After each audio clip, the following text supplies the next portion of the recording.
All right, Brennan Taylor here, True School Sports. I'm with the one and only, Mr. Custom Made himself, Rick Glaser. Good to have you, Rick. Good to have you back. Thanks for having me. This shirt's not custom made. I'll promise you it's a t-shirt. Yeah, it's good to have you back, Rick. I know it's been a couple months, but it's great to have you back. I know there's been some developments in your life. You're planning a move to South Florida. You're Mhm. very excited about that. It seems. It's a next transition in my life. You know what I mean? Yeah. After that, the next transition is death. So what the hell, right? I'm in the what the last I guess 20% of my life, 25. I don't know what you want to call it, 25%, but it's I'm 68 years old and it's time I go to Florida. That's all. Yeah, yeah. You might as well get you some sunshine before the curtains draw on you. That's right. That's right. Yep, no question about that. But yeah, Rick, we have a pretty big fight this weekend. Probably I would say the fight of the summer between Ennis and Xander Zayas. It's a fight that's got a lot of people talking. What's your perspective on Boots versus Xander as we head into the fight? I Everybody says that Boots is, all that. And I remember his two brothers, and neither of them had the biggest heart, and neither had the greatest chins. And especially the one didn't have a big heart, and neither of them had good chins. And I, I'm not saying those things are hereditary, but we've never really seen Boots get clipped on the chin. Hmm. And I'm not saying that um, Xander Zayas is a puncher because he's not, but I think this is a better fight than everybody thinks it is. I think it's a more competitive fight than everybody thinks it is. I also believe that whoever's going to win is going to have to give 1,000% of themselves. It's not going to be a walk in the park for Boots. And I think one thing about Boots, he's flat-footed, and Xander's got really good foot speed, good mobility, good agility, and I think that fight's going to be something that we're going to remember for at least till Monday morning. Okay, well that's better than a lot of fights in boxing these days. So I'll take Right. that. There I'll you take go. that. You mentioned Boots having no heart due to his brothers and things like that. Well, No, I didn't say is he didn't have any heart, but those are at the bit. No chin and no heart's a question mark for me. okay. Well, I've spoken to you, and I know you have some other reasons as to why you feel that way. Remember, you told me a story about Boots one time. About inspiring. Yes. Yeah, I mean, yeah, that's just more proves what I'm saying to you. What was it? What was it that you heard about Boots and sparring? Are you allowed to share that? No, I'd rather not, but I don't like to tell Jim tales publicly, but I can see like the Spatafora thing with Mayweather. In truth, um, let's put it this way to you that he didn't exactly exhibit the biggest heart in the gym with 16-ounce gloves on and headgear. Okay. Okay. Well, from the Xander side of things, Rick, the narrative has been that he's biting off more than he can chew. It's too early. I know that you've spoken to a lot of the same people I've spoken to from the top rank side of things that didn't want him to take this fight. What's your view? Well, they didn't want to have him take the Abbas fight either, and he handled that one easily. Yeah. So I don't. I just think they don't have a lot of confidence in Zayas, and I think that's part of the problem. They may be right here. Don't get me wrong, but they weren't right against Abbas because he handled Abbas relatively easily. Okay. So you're saying that Xander knows best No, in I'm this not case? saying that. I'm not. No, I'm not saying that. I'm just saying to you, you got to give the guy a lot of credit for having the guts to do this, the balls, got the heart to do this, and I think that stands for a lot. That tells you a lot right there. Now, Well, when I he's was making these decisions, he's not getting hit in the face at that point in time. So true. who knows what happens in the ring? But you know what? I think he's an exceptional person of strong character and strong fortitude, and I think beating a boss goes a long way for me. Yeah, I thought it was definitely a really good fight to take. After just becoming champion, lot of fighters want to run to that fight. They would take the easy defense. So respect to Xander. No One of the question about it. one of the things that I recently kind of it came to my attention, Rick, is that even though Boots has 12 more fights than Xander, they boxed damn near the same amount of rounds. Boots has boxed 125 rounds over his 35 fights. Xander's boxed 124 rounds over his 23 fights. So what kind of stock do you put into that? The amount of rounds they boxed in the professional ranks? Nothing at all. One guy's been a world champion at the one weight class down and moved up, and the other guy's now a one division unified champ. They're 23 and 28 years old. Xander's strong. He's got good balance. It's a good fight. We'll let the best man win. And the best man win. Well, you had an interesting tweet, Rick. You said on your Twitter account that if no matter how good Zayas-Ennis is, you feel like he could never be the face of boxing. Why do you feel that way? Because it's hard to be the face of boxing when you're fighting on an app and behind two paywalls. One is you have to be part of the zone, to be a subscriber, and then you got to buy the pay-per-view. So, but isn't everybody fighting on an app? Or isn't the whole sport of boxing these days fighting on an app? More or less, but it's hard to be the face of boxing to fight on an app. In other words, they're all going to be equal. Does that make sense to you?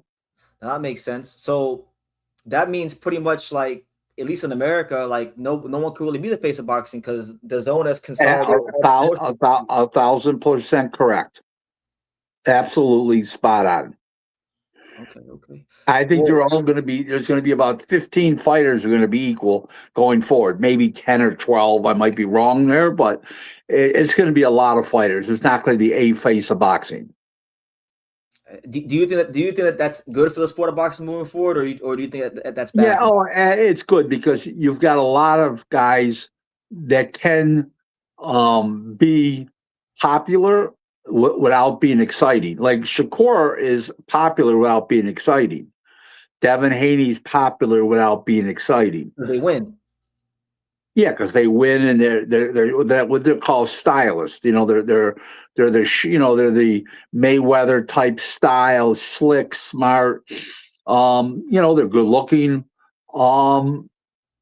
I just think that to this day and age, we're not going to have a face of boxing. We're not going to have a Sugar Ray Leonard. We're not going to have a whoever was in the face of boxing along. We're not going to have a Mike Tyson. Now, if we get a heavyweight that can really knock a wall down and something like that, is it possible that they gravitate towards one guy?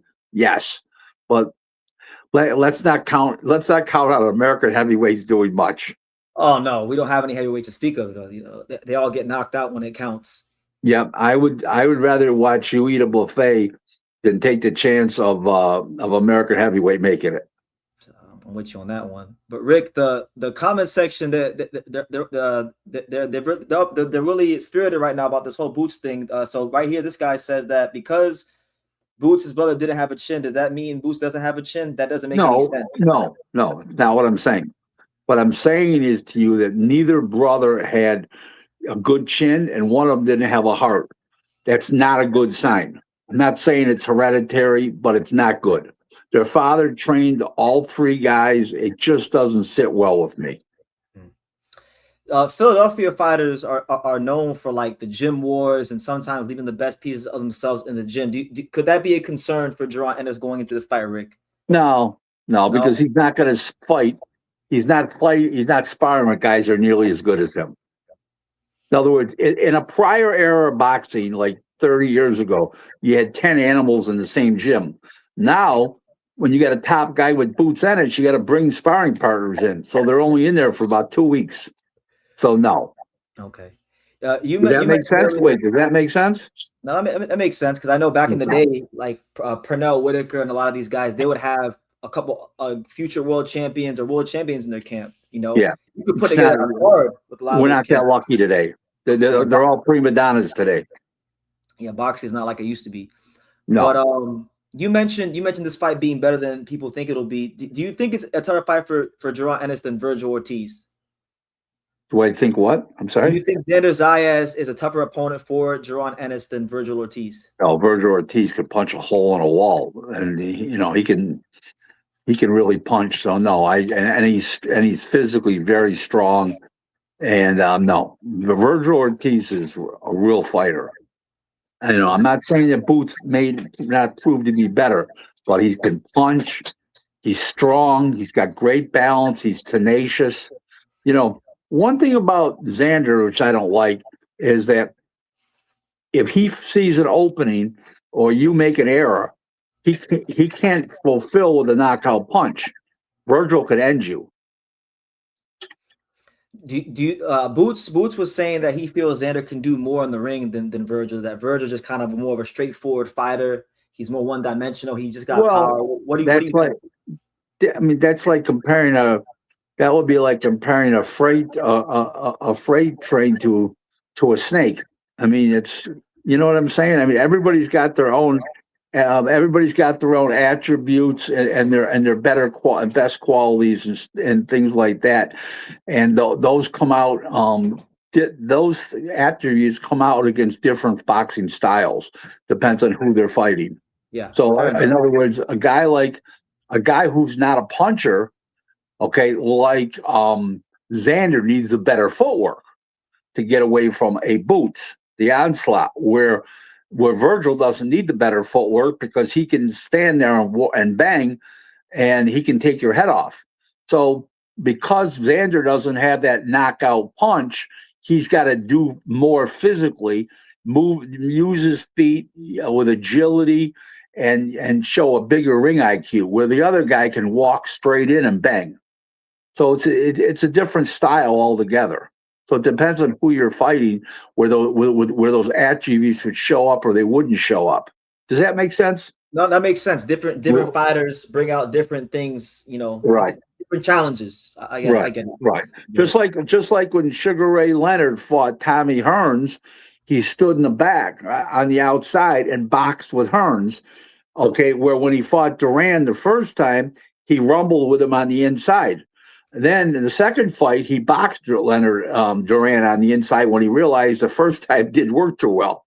So you bring different things. You have to bring a plan A, a plan B, and some of your attributes show up more against one fighter, even if they're the same category as class A fight. Let's say A top fighters, top world champs, and top couple fighters in the world. It just depends on the style that you're dealing with. That's all there is to it. Correct.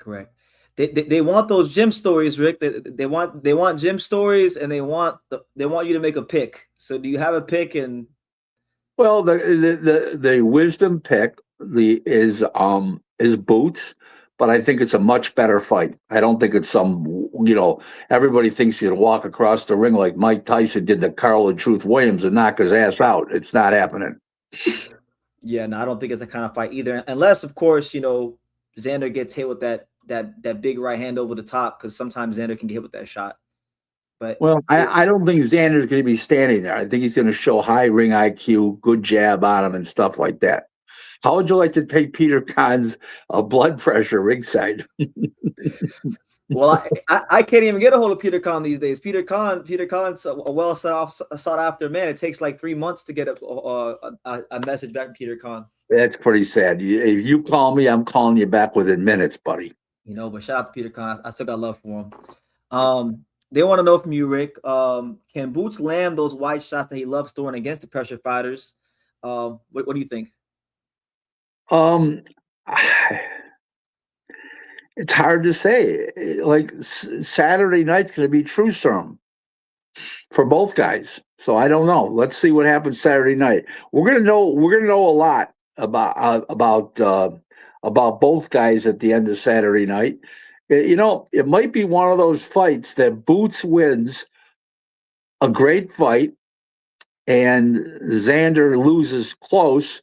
And at the end of the fight, you say, "Well, Xander's stock rose, and the other guys went down." Even though that Ennis has both belts, because everybody's expecting so much of Ennis, and nobody's expecting much of Xander. Well, that's like Max Kellerman would always say, that sometimes you can lose the fight, but you can win the story of the fight. the narrative of the fight. Right. Yeah. Well, Max is shot, so he can't go by it. He must have said that years That ago. was He prime said Max, that, old Max. Back in huh? the day. Back in the day when before he was And a super, it ain't lately, I'll tell you that, because he's completely out to lunch. I mean, all these Comparing guys. Kellen Walsh to Joe Calzaghe. What do you think is worse? That's pretty bad. But you saw Chris Mannix said that Zayas-Ennis is going to go to the Hall of Fame if he wins this fight. You Cements know him. what? I'm going to excuse Chris Mannix. I'll tell you why. He doesn't make too many bizarre statements, and maybe he feels that in his heart. Okay, I can live with that. I think Chris Mannix is a high class guy. No, no. Between you and me, I'll tell you a great job for Chris Mannix. Forget it if he wasn't in boxing, wasn't an announcer, wasn't a writer. He'd be a great what do they call concierge at a 5-star hotel. He's a classy guy. He's well spoken. I have nothing negative to say about the guy. I think that was a bit of an exaggeration, but Max is he's over the top every week. How about when he came out the opening night of Zoo for Boxing? And he says, "I've been waiting for Zoo for Boxing since I've been a little kid." What the fuck are you talking about? You fucking jack off. I mean, you can't be. Then he comes up with that Callum Walsh shit. Oh my god! I want to say I couldn't believe it, but nothing surprised. I mean, that actually did surprise me. That did surprise me that he went that far. There's a great line from a man years ago. Okay, decisions have consequences. Every place but boxing. Ain't that the truth? I mean, I've seen you go back and forth recently with obviously Lou DiBella as per usual. Even you talking about Dimitri Slita. You call Dimitri Slita like the worst guy in the boxing business. Yeah. Why did you have any second guessing about that? It's a piece of shit. I had my little run in with him when we were in Atlanta for the Angelo Leo fight, but I mean, he is the lowest form of life. He hides behind that fucking yarmulke. Okay, well, that thing on his head should be a Yamaha, not a yarmulke. I hear you. So they're at your throat, Rick. They're saying that they don't like that you're saying that you're basically they feel like you're basically saying that Boots' durability or lack thereof it is hereditary because of his brothers. No, I'm not saying it is hereditary. I say it's a question mark that we don't know, is what I'm saying. I'm not saying it is. There's not a statement here. Yeah, I'm just saying I'm not comfortable with it. I want to see it. Okay. Is the winner of this fight, in your opinion, on the pound for pound list? Are they top 10 pound for pound? No. No? No. Why not? Because neither guy is anywhere near the pound for pound list. Well, I mean, Oscar Collazo's been a champion since May 16th of May something of 2023, whatever that date was. I can't remember. May of 2023. He's now a unified champ. He's defended his title, I don't know, maybe 7 times. But he's avoiding Pedro Tajuran. Well, we don't. No. He just fought a can the other night. Like, I don't know what that's. No. Time out. He was supposed to fight the other guy, the Filipino, couldn't get his visa at the end. The other guy couldn't get his visa from Canada. His thing expired from Canada. He fought a can for a non-title fight on 3 days' notice. Let's not confuse it. Had his visa. They could have fought Pedro Tajuran and for the undisputed. You need more money from that. You can't plan those fights on 3 days' notice. No, I know that, but I'm saying before they even went ahead and made the fight with the Filipino, they could have just fought the other Filipino. The zone wasn't coming up with a lot of money right now with the World Cup going on. See, you got to know all these things. That's why I'm on your show. Yeah. Well, the World Cup supersedes everything. I'm watching the World Cup. Right. And that's why Ricardo Sandoval wasn't on, because they couldn't afford both guys. Correct. But I'm not saying the fight had to happen right away right now. I'm saying, it could have. It may happen. There's got to be money there. Somebody's got to pay for this stuff. Is there money for a Ricardo Sandoval fight? I know it's an in-house fight. There's money for that fight? Yeah, sure there is. Because he's unified champion, but he's not a big name. Well, he's a Mexican from LA, and that's a good thing right off the bat. Okay, well, I just thought undisputed might have meant something for us. And don't forget, Mr. Honda has a piece of Sandoval along with Golden Boy. So you're going to get Japanese TV with the deal. So that'll help sweeten the pot to make the fight.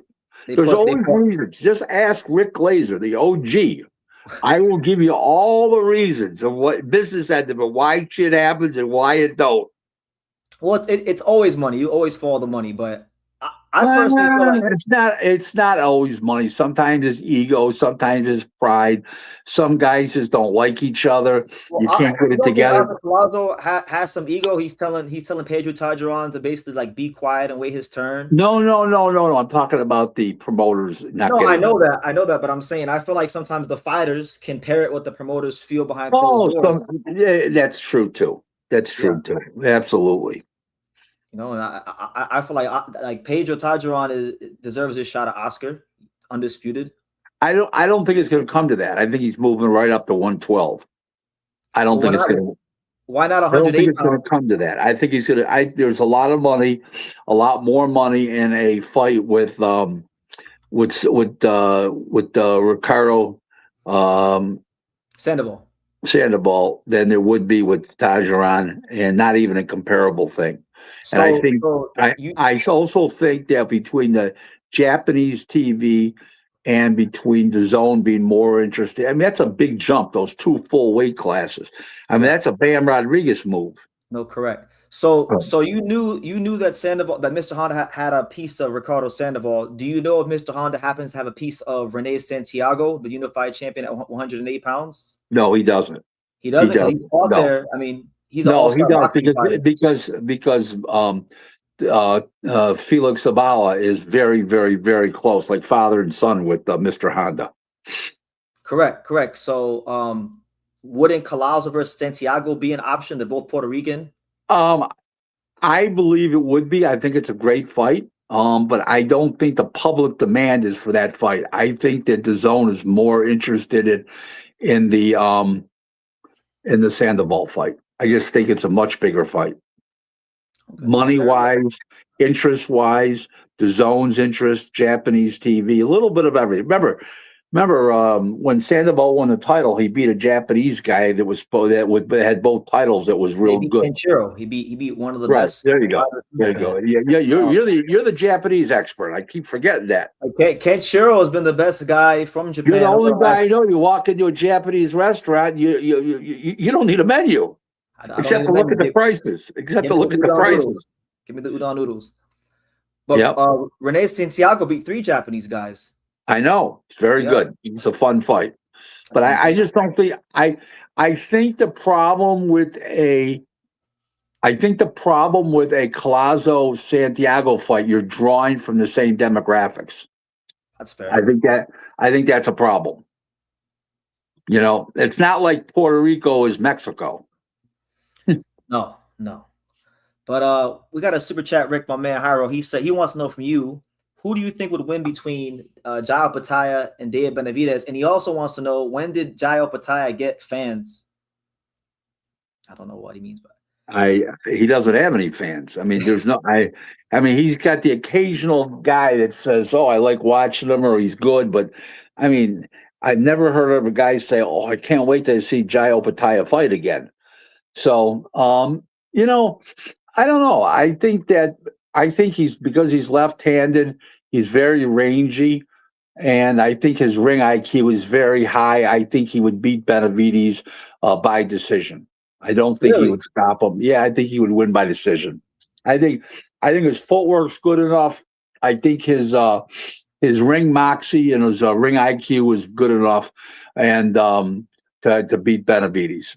And I don't think Benavidez is going to throw as many punches as he did with a slow potting guy like Zorro was. Yeah, I don't think Zorro was 100% that night. He didn't look himself. I like he was scared to be. I don't know if he was scared. I don't know what the story. He just didn't look right to me. Maybe there's some truth to those sparring stories that maybe Benavidez used to beat the brakes off of him in sparring. And when he got touched, he got PTSD. Yes. Yep. You got the text message? Yes, a whole bunch of them right in a row, like rapid concession here from 3 different people. But it's all right. It's no big deal. Do you think the Zuffa boxing being involved makes the Benavidez Opetaia fight? Is that a roadblock you feel? Um, you know what? It's a great question that I can't answer today. I think it's a roadblock. Yes, I Why? do. Why? I think they want to fight their own guys, but they don't have anybody Opetaia can fight except Chris Billum Smith. Yeah, I mean, I like that fight. I like Chris Smith, but Fun fighter to watch, no very question. fun fighter to watch. That was a great fight with Rosinski. Overachiever. He's always been in really good fights his whole career. Always beat. I've never seen him in a bad fight. Yeah. I tell you what, I was surprised he beat Brandon Glanton. To be honest with you, Were you? yeah. I wasn't. Why were you surprised at that fight? No, I wasn't. No, I shouldn't say I was surprised. I wasn't surprised he won. I was surprised he won easily, Comfortably. comfortably. Yes, that's the word I'm looking for. I get it. I thought it would be more competitive. I get like style wise, Glenn likes to, get in the pocket and smother. Chris Smith get in the pocket. So it's I get it. I can see why you thought that. Right. They also want to know from you, Rick, Bam Rodriguez. So this is actually perfect because I was going to ask you about Bam versus Inoue anyway. But I guess Bam versus Takuma. What do you think about Bam versus Takuma if that fight were to happen? Even though I don't think it does. What do you think? You mean the brother? The brother, the 118 champion. Yeah. I think that Bam will win, but I don't, because I think his ring IQ is really high, and his footwork, his agility. Just a brilliant fighter. If you take the great fighters of recent times, they're all left-handed, slick boxers. Crawford, Bam, Shakur. What are they? Usyk. Just the way it is. I mean, what else can you say? Those guys have the highest ring IQs. Those guys are top pound for. I mean, Crawford's not. He's retired now, but technically he's not retired because you got to be retired 12 months and yeah, for at least a year. Yeah, at least a year. But he says he's retired, but who knows? He doesn't fight that often anyway. You never know if he's retired or not. You don't know. But what do I think? I just think that those guys, their ring IQ is so high, their footwork, their agility, their no mobility. And there's a difference between agility and mobility. Mobility is a bigger area. Agility is a smaller area. And I will just like those fighters. Their ring IQ is so high. Their footwork is great. Everything about them. And the difference is some of them can punch and some of them can't. Bam can punch, and so can Crawford. Usyk's not really a puncher. He's all right. But we know Shakur's not a puncher. But No. but Bam and Crawford, between the offense and the defense, they're on a different level. Yeah. To me. Speaking of a different level, Bam is getting linked to the other brother, the monster. Now, in a way, that's the next big fight, or one of the next big fights that could be made in boxing.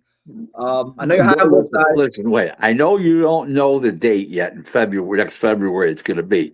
But I'll bet you, as of right now, that you have your whole calendar blocked out for that month. So whenever the day is, you're going.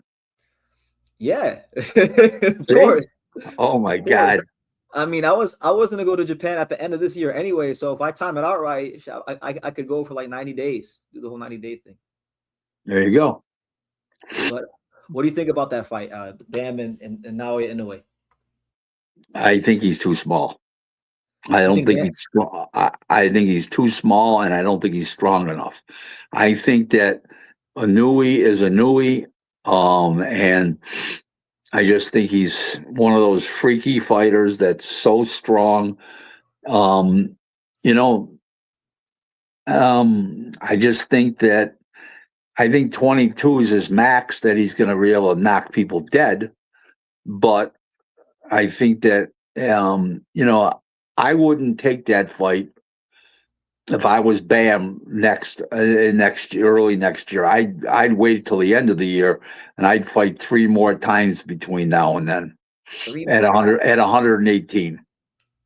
Do you think Robert Garcia and Bam could pull it off? Because Inoue and Ohashi, they seem to be very hell bent on getting that fight done as soon as possible with Inoue aging because Um, he'll be I, 34 next April. you know what? I don't think that's going to have a lot to do with it. He's not an abused 34. A lot of fights ended early. I don't, he leads a Spartan light type of life. I don't think that's going to be a big. I don't think he's a drinker or a drug addict. I don't think he keeps late hours. I don't. None of those Japanese fighters have bad habits. None of them have a reputation of being bad habits. Why would it be him? Yeah. Well, he has like from the Sam Goodman fight when it was originally scheduled last year or in 2024, I should say. He was basically in training camp for a whole year. He's had a lot of time in the gym and camps, and the camps, that's what takes a toll on the body the most. That's why I feel like maybe he could be depleted because of the I, camps. I don't see it. I just don't. I don't see it. Just don't. Okay, so if Bam is too small for Inoue at 122, No, I didn't say Bam is too small. I said Inouye's too big. oh, Inoue's too big. Okay, well, would you rather see Inoue fight Bam or go to featherweight and try to become five division champion against one of the champs up there? The fight I would like to see, to be honest with you, I have much more interest in Bruce Carrington and Bam because I'm sorry, Bruce Carrington and Inoue because I don't know who's going to win. Where I feel I'm very confident that Inoue would beat Bam. Why do you feel? Why do you question that fight? What is it about Bruce that you feel gives Inoue problems? Very high ring IQ. Um, he's smart. He can punch. He's big for a 26 pounder. He's smart. Got a lot of self control. I think he's got all the tools to be able to pull it off. Okay, yeah, And he can punch. they could punch, good counter puncher. Yeah, He's got a tough fight coming up against the Mexican Rene Palacios. yeah. What do you think about that fight, Bruce and Rene Palacios? July 4th in Cleveland. I think it's a Yes. good fight. It's good, but I think Carrington's going to win. I think Carrington's a very good fighter. I'm very high on Carrington as a human being and as a fighter, both. I think he's a very great person. I don't know if I'm quite Right. as high as a fighter, but he's a very great person. Okay, well, we'll see quick enough. Surely, surely. Hyro says, Rick, that Jai Opataya struggled with Glanton and Breedis was gas. I don't know what he means by that part, but I don't think Jai struggled with Glenn. That was a pretty straightforward fight. There was nothing strong. When you don't knock a guy out, people think you struggle. Yeah. It's not the case. Also, Rick, Hyro asked, is Gary Jonas losing money on Pro Box? I don't know all the financial particulars, but I think he is losing money. That's why he's going to the $5 a month format, I believe. Yeah. Well, the way he framed it from his interview was that they had Pro Box, the product, out there in the public for years. That was a particular phase. Now they're going to the next phase, and they're trying to put on higher quality fights, and it's good value for money. Yes, I'm going to pay the $5 a month. I'll pay the $5 a month. I mean, I remember when Pro Box first came out, and when it was like $2 a month or whatever it was. I had it back then when they were Right, but the difference was Pro Box back then was more club boxing. Now they've advanced to some big fights. They've had eliminators. They've had world title fights. They've had some big fights. So I don't have a problem with paying $5. And you know what? They put out a good product. They put out good undercard fights. They got great announcers and especially Chris Algieri. Paulie's good, but Chris is great. Yeah, I like Chris. I got a lot of love for Chris. Good guy, knows his boxing. Fantastic guy. Yeah, I like Paulie. Don't get me wrong, but I think Chris is really, really special. yeah. Do you think Pro Box, Rick, are they having like a bit of an identity crisis? Because you mentioned it earlier. They started off as club show boxing, and then they have some young contenders, and they have they've dabbled in championship boxing, but they're not really all the way in. So I what, think what, I think I think it's a great question. I think that they're having a little bit of an identity, not a crisis, but a little bit of a problem. And now they're switching over from the good up and comers as main events to the Lester Martinez as the legitimate world contenders, eliminators, world title fights. And I think that they're going to have the other contenders on there and the up and comers on there underneath, rather than main eventing those guys now with the paying $5 a month. Correct. They're gonna put more stock into building Najee Lopez, Lester Martinez, those guys. Mm-hmm. Nigel Lopez can't be in a bad fight. He's got no defense. Yeah, I'm sure he'll tighten it up. He's gonna have to, otherwise it's gonna be big problems for him. But you mentioned Najee. One guy that might fight Najee in the future, that he's actually going to be on the undercard of this Boots fight. Ben Whitaker. You got Ben Whitaker on this card with on the undercard. You got Emiliano Vargas. Those are like two of the young stars on the undercard this week. What do you think about those guys' development, Rick? Emiliano Vargas and Ben Whitaker right now. I think that Emiliano Vargas is so confident he's going to 40 to take on Bryce Mills. And I see Emiliano being too much of a sharpshooter and having a high ring IQ for a guy that basically just comes in on you straight in like a bull in Bryce Mills. And I think that Ben Whitaker, the speed difference, the hand speed and the foot speed difference is going to, do in Richard Rivera relative, Popeye relatively easily. I believe. I just don't see. I don't see a good ending in that fight for Rivera.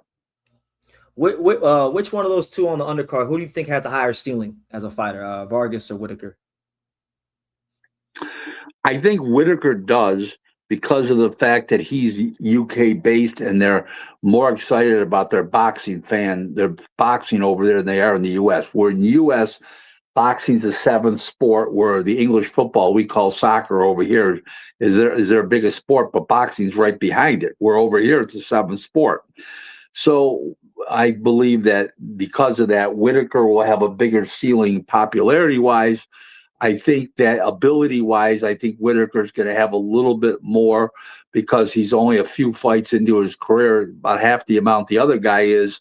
And he's already got a big fan base, and he's already causing excitement. Emiliano's can be a little bit exciting at times, but, I mean, they're not breaking the doors down. Yeah. I know Ben Whitaker, too, from what he's like one of the top 5 or 7 most followed boxers on Instagram. That's actually it's like 2 million. He's popular. Yeah, and that counts for a lot, because you can pay guys to go over there and fight him to advance his career. So it counts for a lot.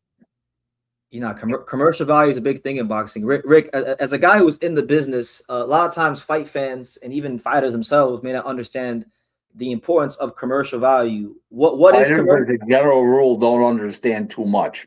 They go by what hits their pocket, but they don't understand why that's all they're getting, or they don't understand the revenues. And that's why we have so many fights, fighters trying to leave promoters, and they don't get it. They see all these people sitting out there in the stands, and they don't understand all the expenses involved. They look at, TV revenue, but they don't understand that to go to these conventions, the BA, the BC, the WBO, IBF, all these conventions every year, how much that costs alone. Just go to conventions and airplane tickets and hotel rooms and buying advertising in the program and taking people to dinner. I mean, it's $25,000 to go to a convention.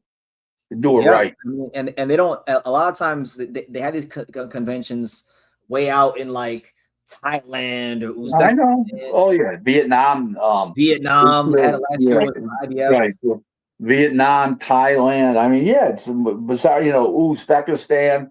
So it's just people do not understand. They look at what the show costs.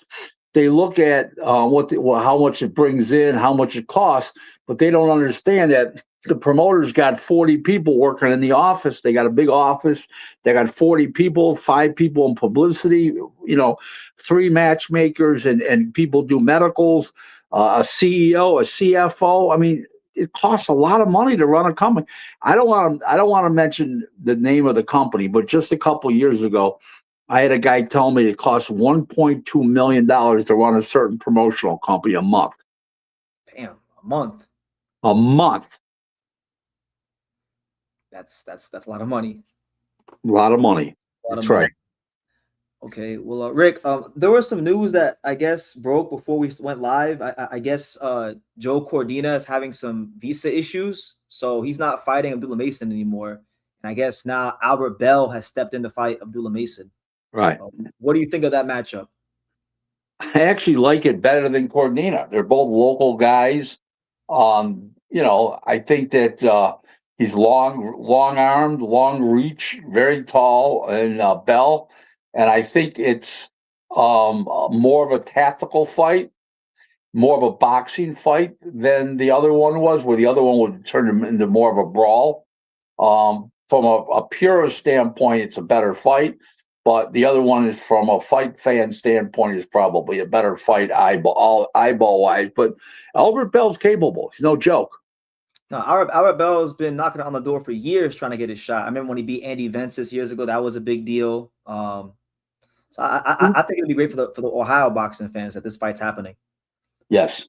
I think at some point though, like maybe it becomes a chess match for 12 rounds, but someone's gonna have to take the lead, and I think it'll probably be Mason because that's just. Mason will take the lead because he's the power guy. Normally, the power guy takes the lead. Correct. Well, I mentioned Emiliano earlier, and then Mason. That's a big fight that's been talked about from Emiliano himself this week. Him versus Abdullah. What do you think about that fight in the future? Whenever Top Rank decides to do it. I think by the time I don't think the timing's going to be good.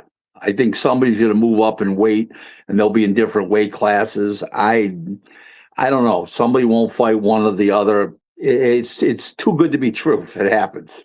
Yeah. Hopefully it can happen because I feel like that'd be a year, like 2-3 years from now, it could be a big fight. Yeah. Oh yeah. Yeah, for sure. Especially because I think Emiliano's a 40-pounder. Yeah, in 2 or 3 years, it'll make financial sense. They'll both be pretty well known. So if they both undefeated, yeah, I could see them fighting in 2-3 years. But I don't think before 2 years. I don't think they'll be big enough to generate those kind of revenues. Maybe at 47. I could see them fighting at 47 in the future. Well, it's a big jump. They're both one fighting at 40 this coming weekend, but they're both basically 35 pounders now. It's a big jump, but yeah, could be. You might be right. You've been right before. You've been right before.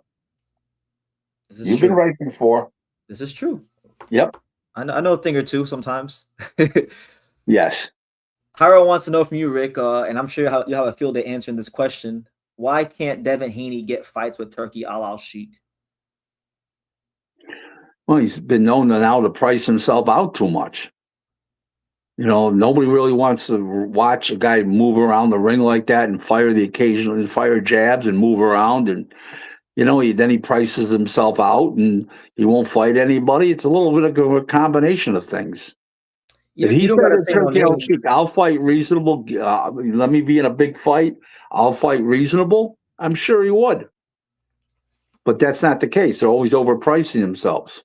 You don't got to mention any names, but with you being in the business, have you heard of Devin Haney having any fights on the table that fell out because of that reason you stated, because he priced himself out? No, but Wild Babaluba Bill, the father there, the manager, he just acts crazy all the time with these prices. He put a temporary stop to the Zuffa deal, saying that's $100 million deal. Come on, it's not even anywhere near 100. Please stop. Craziness, really. Bill's a likable guy. It's a weird thing, but he says some fucking shit that, oh my God, where did he dream up this shit from? Well, I think Bill most of the time he's just having fun getting people to talk about his son, which is what we're doing. So mission accomplished. There's ways to talk about them than making up shit. Okay, You know, have them go to a youth center, have them go to a hospital with assisted living or a hospital with cancer things, and take film a documentary. The day in the life of Devin Haney. Yeah. You don't see him doing that shit, do you? And I No. love these guys that are Muslims when it's convenient. It's a beautiful fucking thing. Hey, you said it, not me, champ. But Devin Haney, Be and proud of what you are. That's all I can say. Don't be something because it's convenient for you at that moment. that's a lot of people though in life. A lot of people are like that. I'm going to tell you a story about me. Ready? About you? Great story. Go ahead. This is 1984. Yep. 42 years ago. Started dating a girl, beautiful, beautiful young lady, 20 years old. And I was in the height of my loan sharking, extortion, and bookmaking days. Mm-hmm. Later got indicted by the feds in '89. Sounds lovely. Yes, but the girl in question introduced me to the mother and the father, and the next thing I know, they're huddling. Okay, we leave, and he says, "My father wants to talk to you." He says, I says, "Well, what do you mean? Talk to me." He says, "Well, he wants to talk to you." I went outside. And he says, "Come on back in. It's too cold." I says, "Thank you." Walk back in. And he says, tells the daughter to go upstairs for a few minutes. There's be men talking here. Okay. So the father says to me, he says, basically speaking, I know about you. What's not a fucking secret. I says, you know about me? What do you need a loan? I mean, what's the story here? I mean, it's not football season. You bet on football. How can I help you? He said, "Well, I know about you." I said, "Okay, what does this mean? You know about me?" "Well, I'm not really sure if I'm comfortable with you dating my daughter." I said, "Listen," I says, "your daughter could have met a lot worse person than I am." Okay. He says, "Well, you have a very valid point there." Yeah. Okay. So in the meantime, he never liked me, but he put up with me. Okay. So you got to know what you're dealing with at all times. That's all there is to it. Okay. No, you got to. You got to always know Exactly. who's in front of you, Yeah, it's exactly right. But Rick, right here, my man right here says, so because Haney doesn't broadcast his charity, it means he doesn't do it. You don't know what he does for charity. We're not talking about charity. Nobody's talking about money. We're talking about making appearances at old folks' homes. We're talking about assisted living, kids' youth centers. You never hear that about Haney. Well, to be fair, I know Devin's done some things in the community in Las Vegas. I've heard great things about Devin. Okay, well then they need to put that out there. Maybe Bill's embarrassed that his son's a good kid. Some people don't broadcast those things. Some people just do it out of the kindness of the heart. Don't need to be broadcasted to the world. I think that when he fights, maybe they should shoot something like that, and it would help people think about him in a better way. I feel like I'm pretty sure I've seen videos somewhere of him giving out turkeys and Thanksgiving to the homeless and things like that. Mm-hmm. Yep. But okay. Thinking on the Devin Haney side of things, so the only people I've never seen give out turkeys in boxing were Don King and Oscar De La Hoya. Other than that, nobody. Nobody else? No, I don't remember anybody else. I've seen some fighters do some nice things over the years for people. Oh yeah, but you said give out turkeys specifically. I saw a video of Dea Benavidez giving out turkeys last Thanksgiving on Instagram. Okay, I never saw it. Very good. But I'm glad to hear that. But Devin Haney and Shakur Stevenson, they've been going back and forth on Twitter about this 144-pound catch weight that Shakur wants. Devin said he would do it. What do you make of that whole thing? Well, I think he wanted a rehydration clause to boot. Talking about Shakur, Shakur can make 135 still. It's not a, and Devin can't make 140. So he's just that much bigger. Yeah, it's not. This is one of the things that are wrong in life. You ready? I'm talking about women, boxing, doesn't matter what it is. People Yeah. try to fit an elephant in a sardine can. Ain't fucking happening. Simple. Yeah, they're too far apart in weight at this point. I think at one point in time they could have did it. That shit, no. Shakur can make 135 if he put his mind to it and started out training camp 2 weeks earlier and ate everything perfect. He can make 135. The other guy can't make 140. So there you go. There's your answer right there. Okay, thank you for the answer, Rick. Devin Haney was saying that Gervonta Davis got in contact with him, and I guess that they might be putting a fight together. What do Is you make that of on the run? Is from a jail cell? Where did he call him from? that? That he didn't specify where. He Fleeing just the said he got a U.S. call. Marshals? Where was this guy?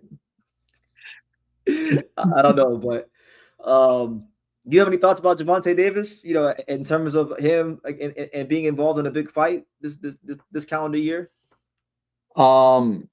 I don't. You know what? I put no stock in Gervonta Davis at all. I think he lost to Lamont Roach. I think he lost 2 ways. I thought it was a bad decision. It was a draw, and I thought Roach won, and I thought it should have been a stoppage when he stuck his head out of the ring, went back to the corner, and basically made his own timeout in boxing. I mean, what the fuck?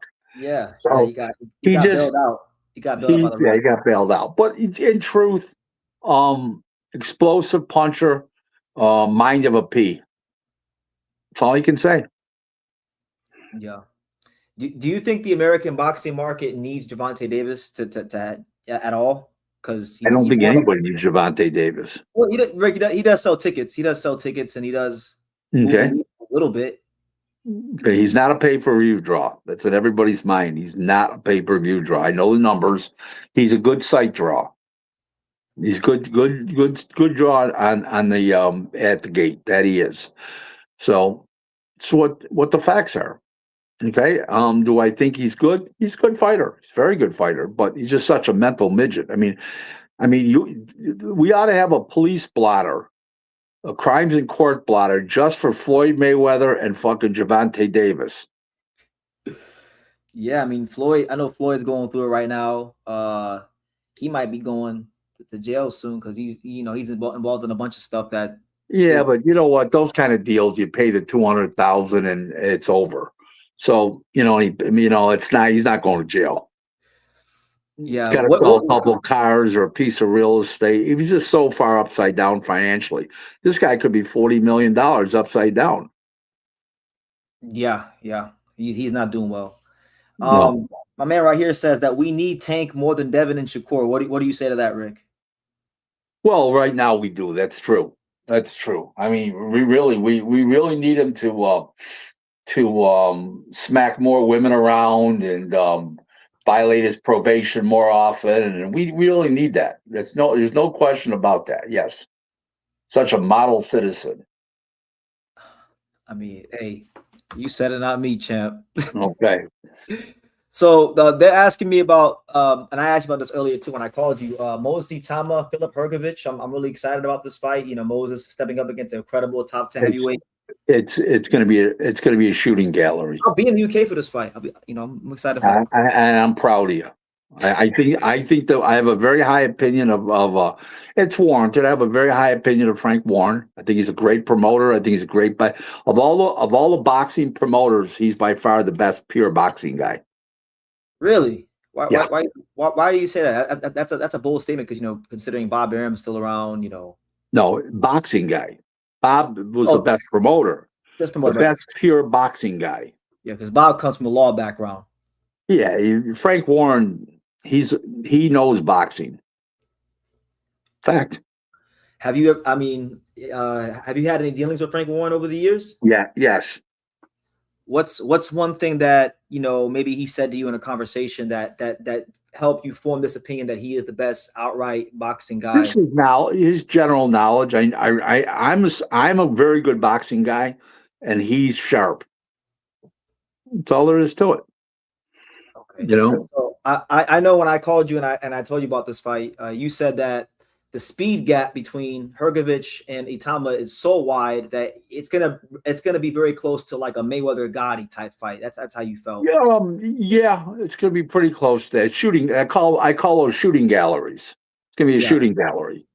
Okay. So if he gets past Hrgovic, what do you think? What do you think is next, Moses? You think he could he beat a Usyk right now at the stage of his career? Because Rico Verhoeven almost did it. Could he?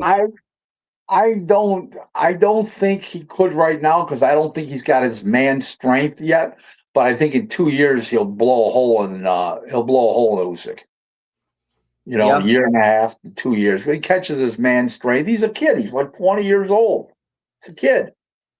What about him versus like an IG Cabello? You mean him versus Cabello? Nosy Tough Tama fight. versus Cabello. Tough fight. That's the toughest fight out there for Atama, and that's the toughest fight out there right now for Usyk. Why don't these guys? Why is it so hard for him to get a fight? Because he's had the Turkey Al Al Sheikh backing. His career has benefited probably more than anybody from Turkey being involved in the boxing. Why can't he get those big fights? Because people aren't clamoring to fight him. So it's the fighters themselves. Yeah. Okay. Moses was getting all these comparisons to Mike Tyson. I don't necessarily agree with him. What do you feel about that, Rick? I think he is faster hand speed than Mike. I think Mike's a better puncher. He's left-handed. He's better boxer, better footwork, and he's way more accurate than Mike Tyson was. Mike Tyson was a swing and a miss guy, and this guy's landing. His percentage of landed punches is very high. So do you feel he's a more well-rounded heavyweight at 21 than Mike Tyson? 100% is. Yes. No question about it in my mind. Really? I'm surprised. Yep. I'm surprised you said that. Being a Don King guy, you came from that, around that era. You think that highly of him? Yep. Yeah, listen, he could get hit on the chin and not be everything I think he is, but as far as ability, pure ability, he's got the ability. Yeah. The intangibles, we don't know. Let him get hit on the chin. Let him see in a tough fight. We haven't got that far yet. That's why I'm excited about this Hrgovic fight because he's gonna hit on the chin. It's gonna not even be close. It's gonna be 3-4 rounds, and be the curtain will come down on Felipe Hovovic. That'll be it for him, you think? Well, he may fight again, but who knows? But it'll be ugly. It's going to be an ugly result. I'm telling you. One of those toes up. One of those falling all over the place. The referee's jumping in. The speed difference is going to kill this guy. I'm telling you. The accuracy. What about the experience difference? Hrgovic has probably this guy gets top sparring with people. This guy is mature beyond his years mentally. Mature beyond his years. He'll handle that just fine. Okay, I look forward to it. I look forward to being there for the fight. So they're arguing in the comments. They're saying Mike Tyson was more explosive than Moses Tama. Power-wise, yes, but not more accurate, not faster. Power-wise, yes, absolutely, but not more accurate, not the speed though. Mm-hmm. What about footwork? Because Mike was very good at shifting his weight, and angles, and things like that. This guy, Atoma's, it's a different league. Take a look at them feet. Them feet are beautiful. I'm telling you, he does so many things that are so good. He's so relaxed in there. I'm telling you, he's the real deal. You seldomly say things that shock me, but I'm actually shocked that you're saying that Mosey Tama at 21 is better than Mike Tyson. Well, let me ask you, what have I said to you that shocked you in the last 5 years that I wasn't right about? What was I right about? What? Tell me. I mean, I'd have to like go back and think, but I don't. I was the one that told everybody that would listen that Crawford would destroy Spence. It's going to be way more one-sided than anybody would believe. I was on the same page with you. I picked the fight by the round. Okay, and then I said that Crawford can give up that weight and beat Canelo, and people thought I was crazy, including Andre Ward. Yeah. So there you go. Yeah. So we got a super chat up here. My man right here wants to know from you, Rick. Tio. I want 50% of these super chats. How much is that thing? $2. Shit. Keep the dollar. What the fuck? How can A it get? salad. A salad's That like can't be. 20 Wait, bucks. super chats is supposed to be like $10 or more. Yeah, I don't know, man. But hey, we appreciate everything. They want to know from you, Rick. Tio versus Rolly. What do you think about that fight? Does Reverend Rolly beat Teofimo Lopez? Well, I like Tio in the fight, but it is a fucking fun fight. I think the press conferences will be fun between the two fighters, Rolly's crazy father. I think it'd be a hell of a fun fight in the ring. Leading up to the fight, I think it's just a fun fight that we shouldn't miss. Yeah, I'm a little surprised that this fight came about because I saw Rolly recently. I saw Rolly recently in Florida, and he was telling me something about he's gonna fight Nestor Bravo. That was the thing apparently. Yeah, they realized they couldn't sell that to anybody, including Rolly's mother. For Christ's sake, come That's on, what I'm who's saying. Like buying that Nestor shit? Bravo. I was at Nestor Bravo's last fight when he fought on the Matthias Dalton Smith undercard. There was like 5 people in the stands, and I was one of them because I had to be there. But yeah, good fight. Yep. TSM Harden wants to know from you, Rick. Jack Catterall versus Jin Sasaki. What do you think about that fight? Did he wake up yet? He woke up. I can confirm that he woke up. I like Jack Catterall. I think his ring IQ is too high. He's got good twitch movement, and I think he's just a little better, more complete all-around fighter. I don't know what Jin has left after getting completely flatlined and his lights put out by Brian Norman, but I like Catterall in that fight. Well, Jin has taken a lot of damage, but what I can say about Jin, because I've been around Jin in the gym, I actually was part of his last camp, the early stages of it, and he's a very good listener. He's got a lot of untapped potential, but he just takes too much damn punishment. So I don't know. When I met you first, you were a good listener back then. Then all of a sudden you got brave. Who me? Yeah. What do you mean by that? Just kidding you. Yeah. Oh, okay. What do you think about Keyshawn Davis and Brian Norman Jr.? Who? Keyshawn Davis and who? Brian Norman Jr. if they were to fight. Keyshawn Davis, too good a boxer, too smart, ring IQ, and Brian Norman lacks he lacks something in there. He's not knocking you out. He's getting outboxed, and he ain't knocking out Keyshawn.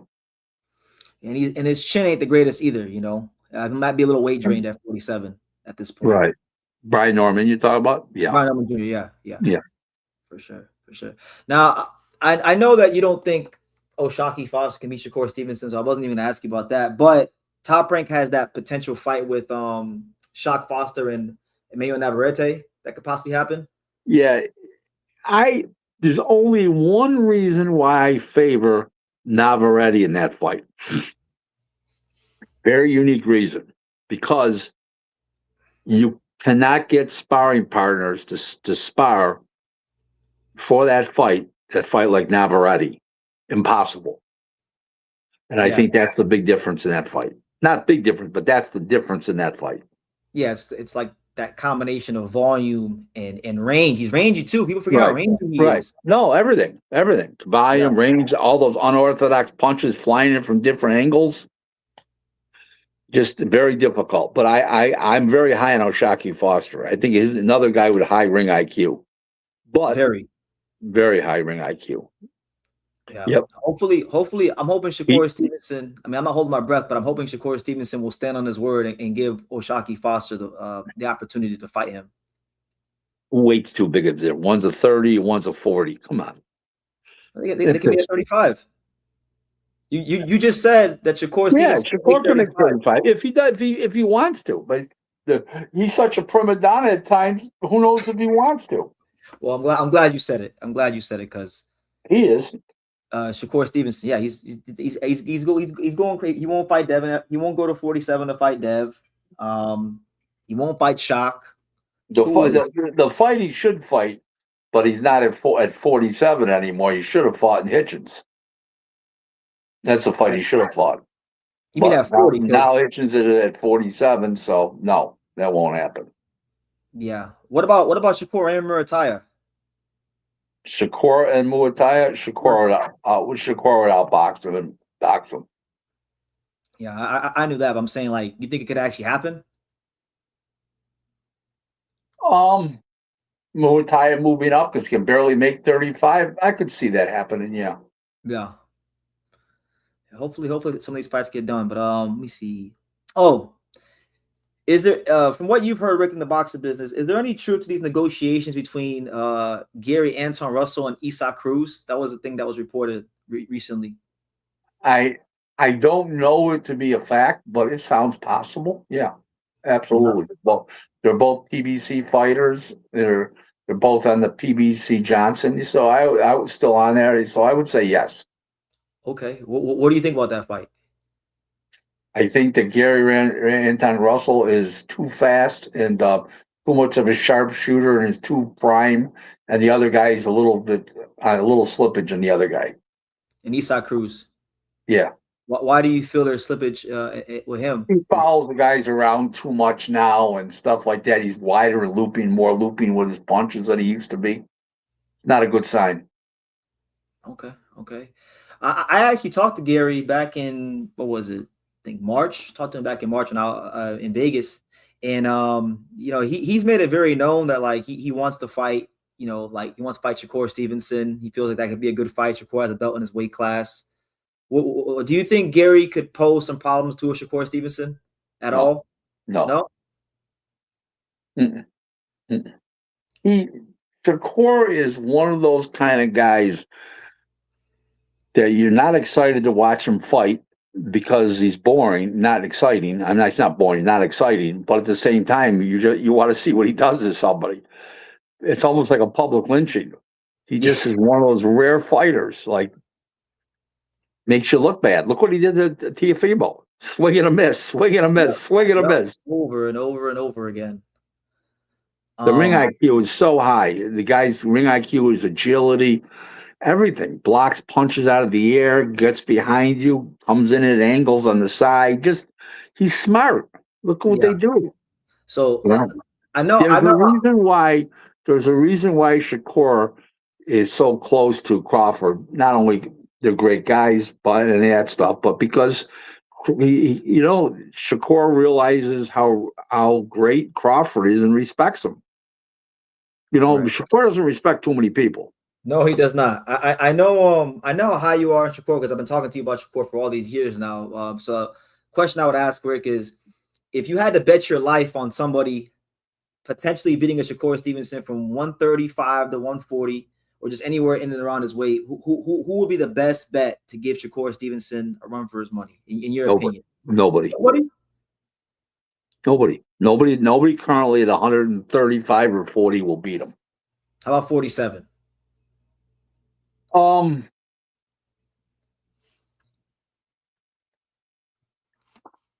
I don't think so. Damn. I don't So think so. he's just unbeatable. You feel like he's unbeatable. It looks that way unless there's a point in time that he's shot, he slows down, whatever. But the guy that we're watching today, none of these guys are beating him. I know he doesn't have the accomplishments of a lot of other guys in the sport right now. He's accomplished, but he's not as accomplished as like an Inoue or like a Usyk. But do you feel like in terms hold it. It's about 6 years difference. He's like 28 years old. No, I know that. I know. The question I was going to ask you was, Rick, was do you feel like in terms of just pure ability, is he the best fighter in the world? As long as Crawford is retired, yes. Yeah. Mm-hmm. As long as Crawford's retired, he is. Okay. Okay. My man Brick Squad wants to know from you, Rick. He says, give Rick half. What does he think of the future of Pro Box? Gary Jonas puts on a great product, but I worry about his business acumen. I think Gary Jones is a very smart guy. I think he puts on a great product, fun, great announcers. I got nothing negative to say. Zero. Daniel Rubin's a favorite of mine, the kid. Gary's stepson. He's the matchmaker. Great kid. I have nothing negative to say. Huh? He's a sharp boxing mind, Daniel. Yeah, very good. Well, I wouldn't say sharp. He's a very good boxing mind. Sharp is yet to come. He's 26 years old. that comes later on. Yeah, he's a better boxing guy at 26 than I was because I didn't get in the business until I was 32. Yeah. Were you watching boxing when you were 26 at least? Yes, I was watching boxing. I went to, here's what my interest was. I went to Ali Frazier 1 at the movie theater on Bailey Avenue. It's not even there. The place ain't even there anymore. The whole building's knocked down. And matter of fact, they put a plaza up there about 30 years ago. And I'm about to, I got to jump off. I got to take this call. Okay. Okay. It's overseas. Take Okay. it. Thanks, guys. Bye-bye. All right, Rick. All right. Hello. Well, I guess Rick Glaser got a call in the middle of the live, but look, where we at right now? So we're at 1 hour and 10 minutes. So you know what, guys? F it. I'm gonna give y'all the even 2 hours. I thought I would have Rick on for about 10 to 20 more minutes, but it's all good. It's all good. You know, I appreciate Rick Glaser and his time. Thank you for him and his time. You know, I've been interviewing Rick Glaser here since 2017. So almost 10 years I've been interviewing Rick Glaser. I'm pretty sure I was the first person to ever interview Rick because 2017, 2016, I was interviewing him. Late 2017. And then, you know, a lot of people started learning who he was and interviewing him. So it's always great to have Rick on. I love Rick. He's one of the most interviewed people in the history of this channel. But look, guys, we got roughly 50 minutes or so till I hit the 2 hour mark. So I'm gonna stay here till I hit the 2 hour mark. So listen, y'all go ahead, y'all ask whatever you want. Smash the like button, hit the subscribe button, definitely super chat, all that good stuff. And yeah, you know, it is in fact Zayas-Ennis Xander Zayas fight week. I'm going to be in New York City this week for that fight. I leave tomorrow night actually, and then I'll be arriving Thursday morning. So it'll be a great time, and I'm looking forward to going to this fight. I've covered a lot of fights. I mean, if you look at the wall, I mean, I got my wall here is full of credentials. My wall over there is full of credentials. I've had my fair share of great fight nights to be at, but I'll tell you guys this: in all my years covering boxing, I would rank this fight out of all the fights I've ever covered. It's in the top 5 for the most excited I've been, because when it comes to Boots, when it comes to Xander, this wasn't a fight that was like over marinated. This wasn't a fight that had to be put in our face on social media. The Virgil fight with Boots broke down due to promotional and contractual obligations with issues with Golden Wood Promotions, and then Zayas-Ennis and Xander Zayas, they got right down to negotiations and they made the fight, and that was it. And that's why it's been so exciting.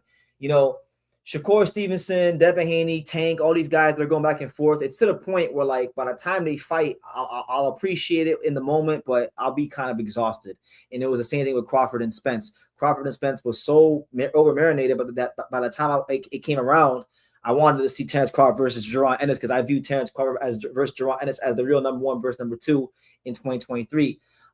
These guys didn't waste time, and I understand that there's a lot of things that it takes to put a big fight together, but I'm always going to be overly invested in big fights where both guys were very easy to deal with in negotiations and made it happen for the boxing fans and for themselves. So I'm really excited about it. My only complaint about Boots versus Xander is that it's at the Barclays Center and not Madison Square Garden, because the Barclays Center is a good venue, but it ain't MSG. And I've covered fights. I've covered so many fights at the Barclays Center.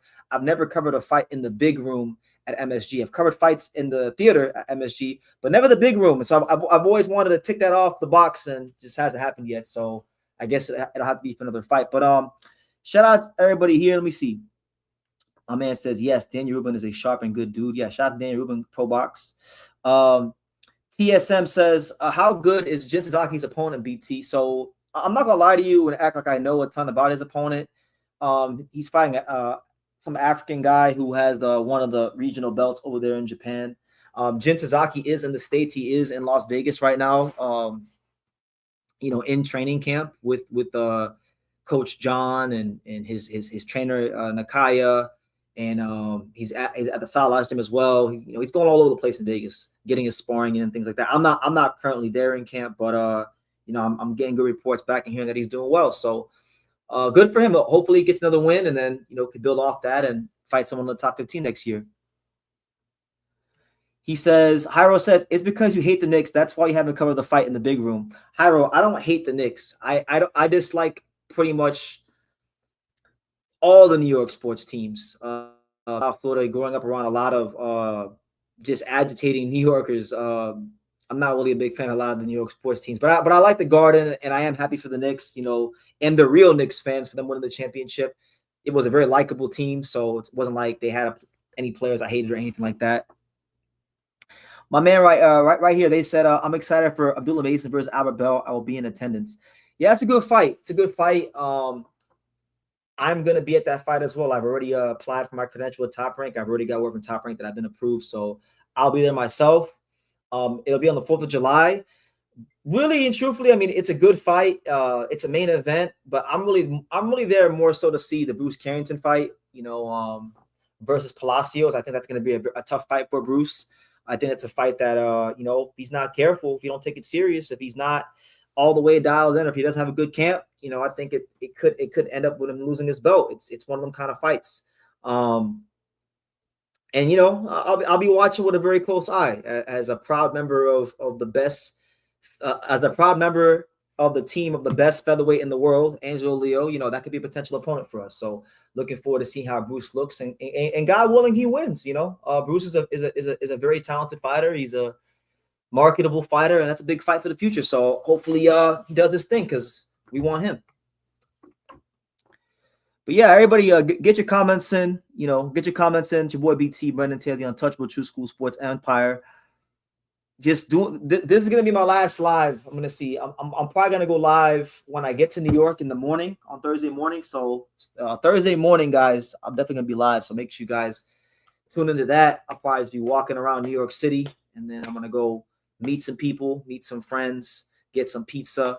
But give me y'all picks. Give me your guys' picks. I want to check the temperature of my chat. Like, are you guys leaning more towards Boots or are you leaning more towards Xander? Now, I don't got a prediction. I'm not making no prediction for this fight. I'm just gonna enjoy this fight for what it is. And whoever wins, wins. If it's Boots, awesome. If it's Xander, awesome. Don't really care either way. But what do you guys think? What's y'all's predictions? Are we going with Boots? Are we going with Xander? I think the two outcomes that I see, and I won't give my prediction, but I'll tell you guys the two outcomes that I see.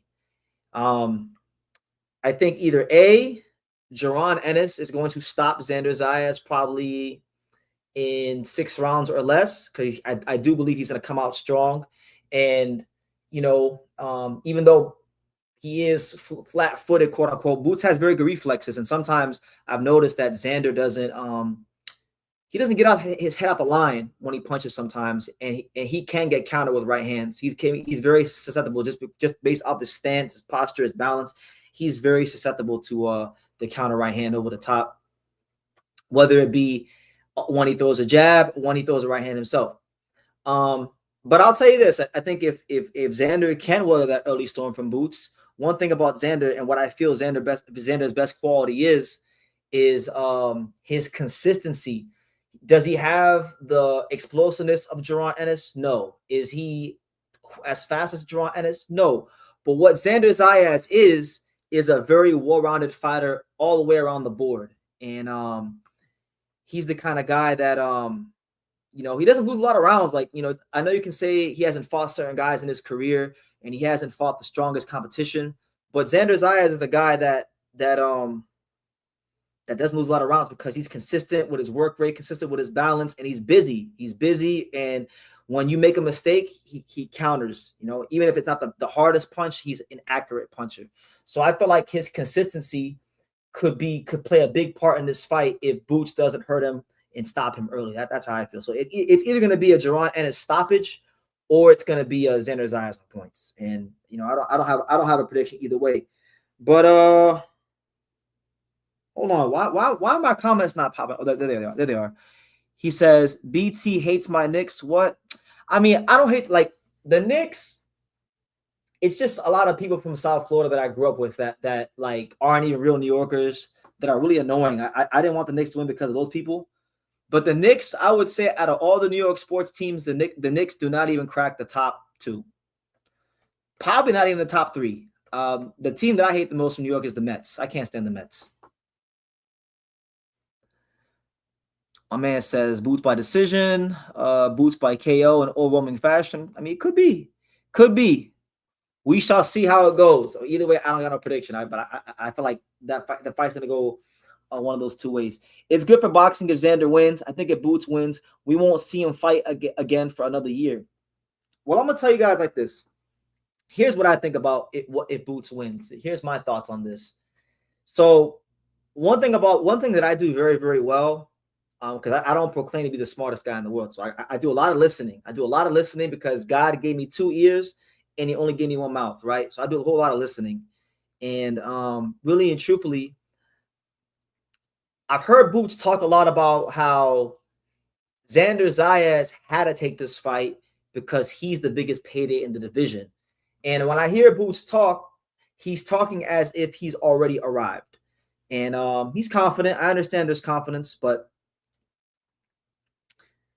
he's talking as if he's already arrived. So my thing is, if he beats Xander Zayas, he will be, the fact is, he will be a two-time, two-division unified champion. That is the truth.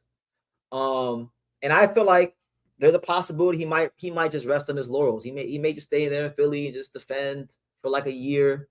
I part of me genuinely feels that way.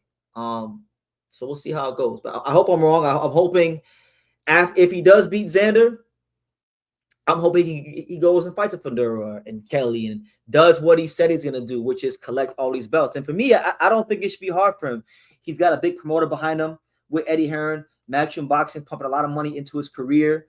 And I do think he's gonna have the overwhelming support of Philadelphia, of the whole Philadelphia fan base. You know, he's just that kind of guy. He's already shown that he can sell in Philly. So I think him beating Xander Zayas on this stage, it's gonna make an even bigger star in the sport. So it shouldn't be hard to make those fights with Fundora or Kelly if he beats Xander, especially Kelly, because Kelly's an in-house guy. But I just have I have my thoughts on those are my thoughts just based on how he's talking, you know.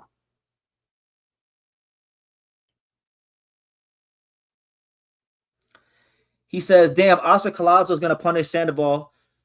That's pound for pound shit. I mean, Oscar Collazo, I got mixed feelings about him because like he really should be fighting Pedro Tadeuron right now. And if he's not fighting Pedro Tadeuron, I feel like he should be fighting Rene Santiago.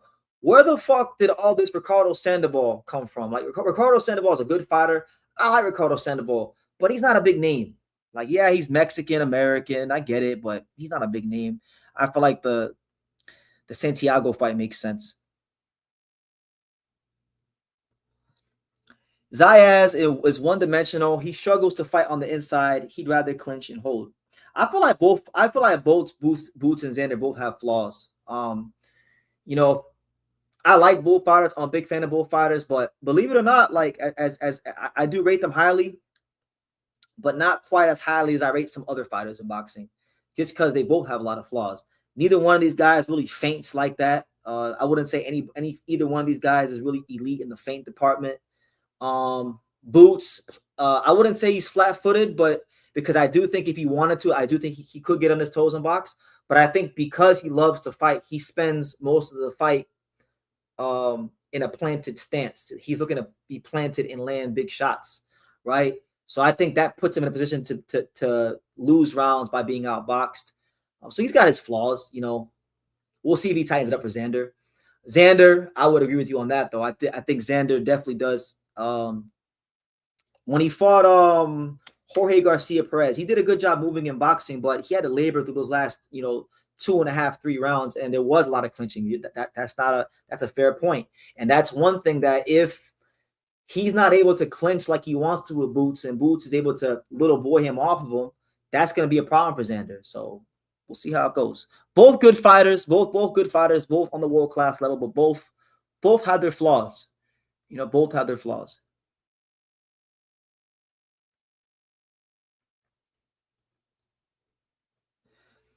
The 2-weight jump BT, he's basically a 3-division champion. No, it's a good fight. It's a good fight. I'd like to fight a lot more if Pedro Tadeuron hadn't been screaming from the mountaintops to fight him for the last year, and that wasn't for Undisputed. And I would like it a lot more if there wasn't Rene Santiago from Puerto Rico sitting right there with 2 belts. I would like it a lot more Also, too, it's not even just Rene Santiago. I feel like the 108-pound division is a much stronger division in depth, in talent, in class than 112 pounds. Okay, let's say Collazo beats Ricardo Sandoval. To me, there's not that many fights left up there. The depth just isn't there like 108 pounds. There's way better fights at 108 pounds. But that's just me.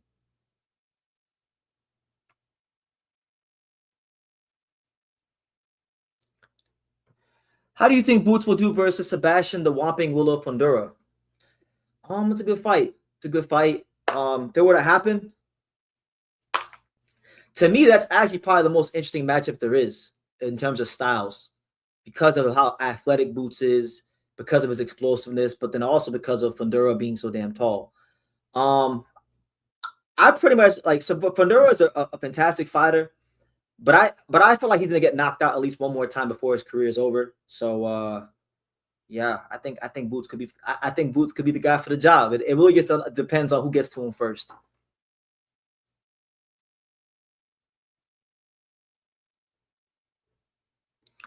He says if it gets dark, Zayas' team better stop the fight. Boots ruined Romain Villa. Villa was never the same dude after, and he can't take a punch anymore. Yeah, I mean Boots is a very strong guy.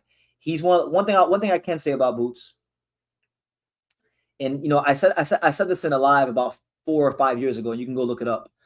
I once called Zayas-Ennis boxing's perfect storm because of his skill level, but it wasn't so much a skill level. I also think he has from what I've seen and from what I hear and from what my eyes tell me, he's got an insanely high work ethic. He lives in the gym. So when you get an elite, talent with an elite work ethic, it's a dangerous person.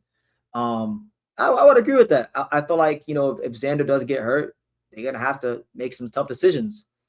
Um, but I don't want to just put it all on Xander. I feel like Boots is gonna have some things to answer too. He hasn't exactly fought a murderous row of punches in his career.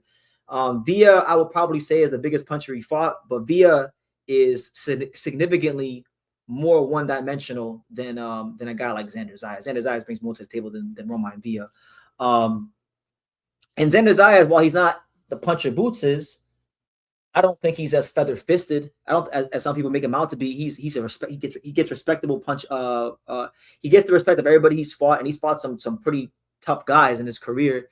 And he's accurate. He's accurate. And Boots, sometimes he does too much in there. And if he has those moments where he's not tightening things up, that could be his undoing. So it goes both ways. You never know. You never know which side the cookie can crumble in boxing. If Inoue does move up for his next fight, who do you want him to fight? Who do you want Bam? Who do you want for Bam to fight next, BT? So, who do I want Bam to fight? I would like to see Bam fight Ramon Cardenas or Sebastian Hernandez-Reyes. I don't really care to see Bam fight Junto Nakatani anymore because, in my opinion, Junto Nakatani's lost his last 2 fights. And Junto's a good fighter, but right now, for the time being, until he can, beat some guys at the top, Junto is now being put in the overrated pile of boxing. He's overrated. The guy got his ass waxed by Sebastian Hernandez-Reyes. I thought they gave it to him. And then he fought Naoya Inoue, and I'm not mad that he lost to Inoue. I'm mad that he put his hands in his pocket for about 8 rounds and didn't even try to win the fight. So the Junto Bam fight for me is kind of sailed. Let Junto go fight someone else. Give me Bam versus Ramon Cardenas or Sebastian Hernandez-Reyes, or if he stays at 118, Christian Medina. I think those are all attractive fights. Those are all awesome fights. And if Inoue actually does what I've been screaming from the mountaintops for over 2 years now for him to do, and goes to featherweight, you don't got to ask me who I wanted to fight at featherweight. I want to see Inoue fight Angel Leo. It's the number 1 fight I want to see in all of boxing, and it's been that way for about 6 years. He said, Junto should fight Casemiro. Yeah, someone's gonna fight Casemiro. I'll tell you that. We'll have to see, Hyro. We'll have to see. Pacheco's been cracked by some punchers, and he's been just fine. So we can't say the same for your boy Fundura. Philly fighters like Ennis are front runners. The fight would be decided in the first 8 rounds. Yeah, I mean that's one thing a lot of people say. Philly fighters have a history of gym wars and leaving the best parts of themselves in the gym. I don't think like I kind of agree with Rick said. I don't think he's sparred some good guys. He sparred Andre, whatever's left of him. But yeah, I don't think I don't think that'll apply to him. I think if he loses this fight, it won't be because he overtrained. It'll be because Xander's better than him, and vice versa. It'll be the same thing, but on both ends of the spectrum. One thing Xander don't got going for me is he is not a big puncher at 154, and Boots did Lima dirty, and he looked strong at 54. Yeah, but I mean, you like when it comes to Lima, you can't even put no stock into that. Lima, and I'm not trying to put him down. Like I'm really at this place in my life where I'm not trying to put people down because at the end of the day, who am I? Like that's Usima Lima. He's a legitimate, credible. He's a legitimate ranked fighter, and I'm just the guy with a YouTube channel, right? So I don't want to put him down, but like they really scraped the bottom of the barrel, like the bottomest of the barrel of the rankings they could for that fight. We don't. I'm of the mindset. So this is my mindset on both sides. We don't really know what the hell Zayas-Ennis is at 54. We know he looks stronger, but I mean the level of skill and athleticism was as wide as the Grand Canyon. You can't really put that much stock into what happened with Lima. It just was a showcase fight. It was a payday for Boots, right? To get some excitement going. The reality is he's boxed one round at 154. So we don't know what he is at 54. And on the other side with Xander, we know Xander is a good fighter. We know he's well-rounded. We know he's consistent. We know he's balanced. But has he fought anybody, in terms of athleticism anywhere close to Boots? I don't think so. I mean, you look at his last couple of fights. Boss is a good fighter. Jorge Garcia Perez is a good fighter. But these guys are not as offensively dynamic as Boots, nor are they as explosive. So he's got some questions to answer to on his side. So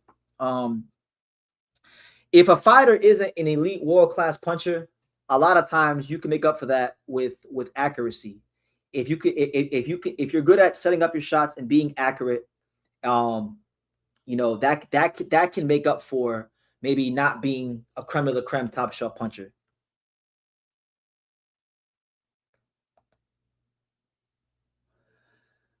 I disagree with you. Boots' resume is better and solid as well. What? Karen twice, Stanionis,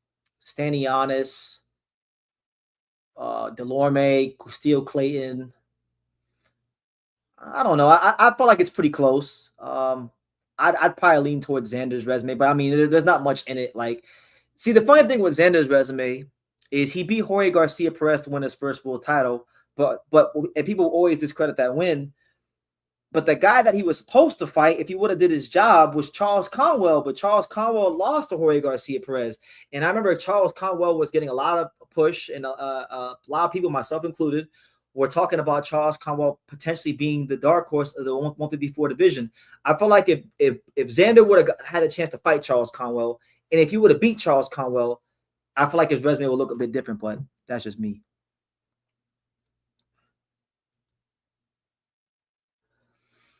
What are your feelings of Zulu boxing so far with near time promotions existing to make judgment on BT? I don't have. I'm going to tell you what I tell Angelo Leo and the whole team and many people when they ask me about this. I'm giving Zuffa Boxing a 15-show grace period before I make any judgments because I feel by the 15th show, enough things will have happened to where I can make a judgment. Right now, I think they're about at 9 or 10. So I really have more to say in about 5 more shows. But so far, what I can say about Zuffa is I think they're doing good, smart business by securing a Sky Sports TV contract. So that's good for the UK business. I thought their first show with Crispin Smith and Ryan Ruzicki was wildly successful. So good stuff there. On the American side, I still don't know what to make of it because they're starting to do shows now away from the UFC made at Apex. Like I believe they got a show coming up at the Cosmopolitan later on in the year. But I'm not really sure what's negative for the American fighters. We got to see how Zuffa Boxing moves in America when they pass this bill. That's when I'll really be able to fully judge Zuffa Boxing because once they pass this bill, and I do think it will get passed because it went through the House. Now I think it has to go through the Senate, and if it gets to the Senate, I think it goes to Donald Trump. If it gets to Donald Trump, I believe Donald Trump winds up passing the bill, and then we're going to see once the protections from the Muhammad Ali Act are not there anymore, then we're going to see how these fighters get treated, and then I'll have something to say. One thing I can say also, and I got a video coming out on this soon, is that I think Zuffa Boxing's trying to get into the Japanese boxing market because Terrence Crawford recently held a press conference in Japan for his production company called Terrence Crawford Productions, right, in Japan. And Ryan Garcia is actually one of the ambassadors for the company in terms of social media strategy and things like that. And they're trying to bridge the gap between the American fighters and the Japanese fighters, which, of course, I'm all for because I love Japanese boxing and I'm an American. So, of course, I love that. But I think with Terrence Crawford having those connections to Turkey Al Sheikh, he fought on the first ever Zuffa promoted card, which was his fight against Canelo Alvarez. I believe that Terrence Crawford is kind of acting as an agent to get into the Japanese boxing market. Those are my thoughts on Zuffa Boxing right now. I don't have any strong thoughts on them as far as America because, again, they just haven't. There's not enough data yet to have any strong opinions for or against. But that's my opinion. Hyro is going on about Diego Pacheco. He says that I like to twist things, and he says, "What great puncher, Steve Nelson." Steve Nelson can punch. Steve Nelson can punch. McCumbie can punch. Kevin Lele-Sadro can punch, and he got hit by those guys, and he stood up just fine to the power. Those guys can all punch.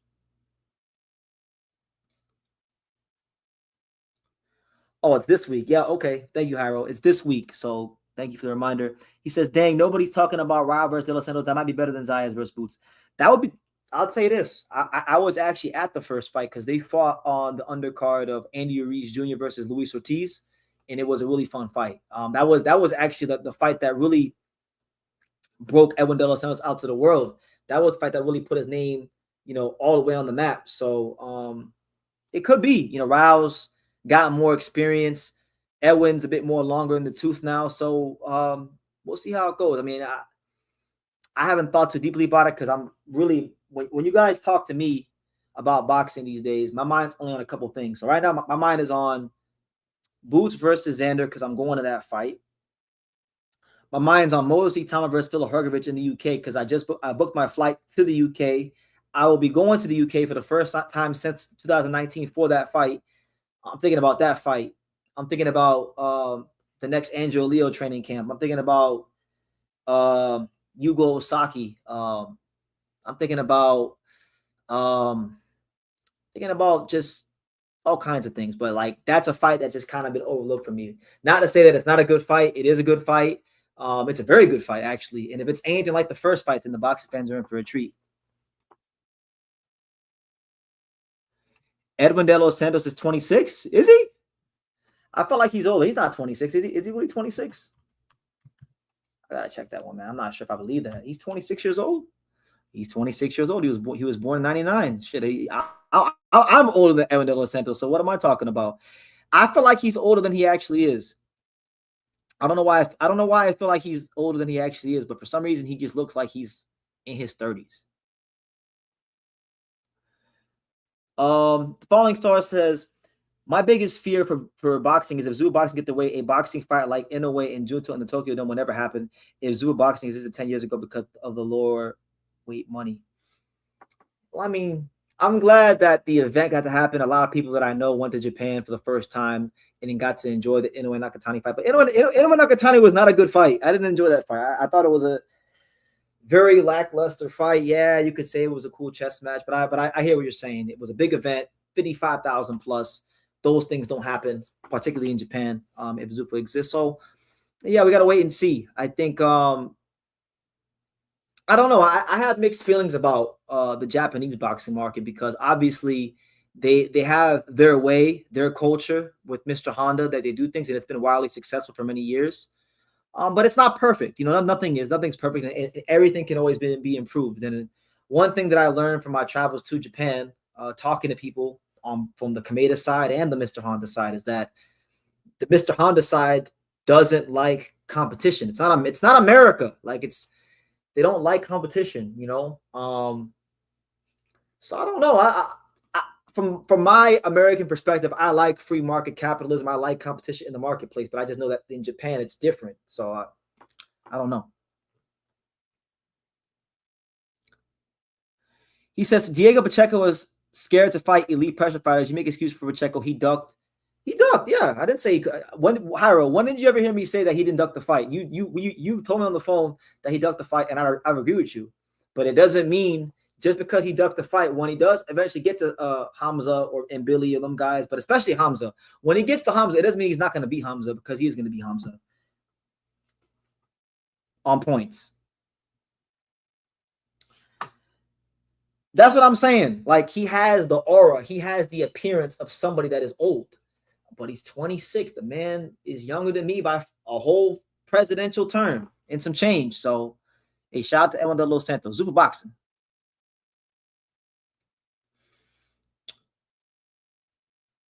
But yeah, shout out to everybody here. It's your boy BT, the untouchable True School Sports Empire. You know, we had Rick Glaser cut out on us, and I'll tell you guys this: I've been knowing Rick Glaser for almost 10 years now, and that he's never ever done that before. So if he got that kind of call, that must mean that call is worth a lot of money. So shout out to him, shout out to Rick.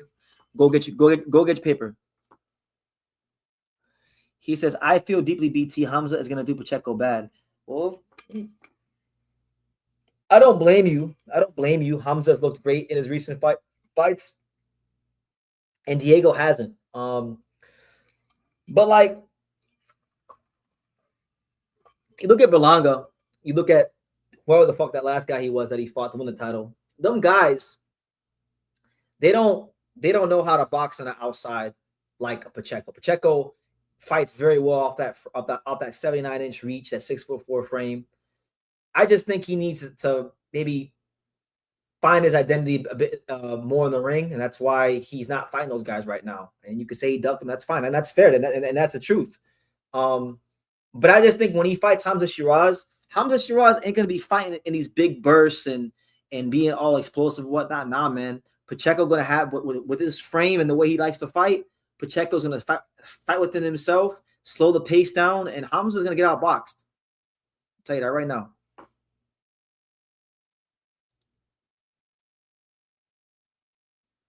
Well, Ryan Rozicki's been getting involved in street fights since he was a young kid, and he's out there in the wilderness killing bears and shit. So of course he's gonna look older than me, even if we're the same age. You know, the man's putting in that work. He's got a lot going on, but really just depends on how well you take care of yourself, and you know, your genetics too. That plays a big part. Luckily, I have pretty good genetics. You know, my Puerto Rican, Dominican genetics. You know, keep you looking young as long as you don't abuse your body with drugs and alcohol. Shout out to my man in the Bay Area, Enrique Luna. Good to see you, champ. Good to see you, champ. Hope all as well. I like Pacheco too. I just think he's been kind of stagnant over the last few years. Like, his team, not sure if they want to push him to the deep end. Well, they're clearly not going to. I mean, he just changed his trainer for the third time in as many fights. He was with Benavidez Senior not so long ago. Then he went back to some guy that coached him when he was a kid. Now he's a Buddy McGirt. So we'll see how this goes. And he has a new management team now. So, you know, and he's young. Like, Pacheco's 25. You know, I still think he should be involved in a big fight. I do think in the next calendar year, I would say, but if he hasn't fought in a big fight by this time next year, then it's like ridiculous. Like, what are they doing with his career? But yeah, at some point you're gonna have to take the training wheels off and see what you have with him. And I'm gonna tell you guys this: I won't name no names, but I know fighters. So Pacheco competes at 68. I know fighters on a personal level that fight at 160 that Matchroom Boxing has reached out to. They've been trying to drag up some more 60-pounders to 68 for Pacheco to fight. So, you know, there seems to be a reluctance to chuck him in the deep end, but you know, it is what it is. Hamza Shiraz won't be in the weight class by that time. We'll see, man. We'll see. That fight can still happen. In fact, that fight can happen this year still. I doubt that it does, but it could, because Pacheco's going to fight Emmanuel Alim in July, on July 18th, I believe. If he's victorious in that fight, then they could do Hamza versus Pacheco maybe like in the December or maybe January. Why not?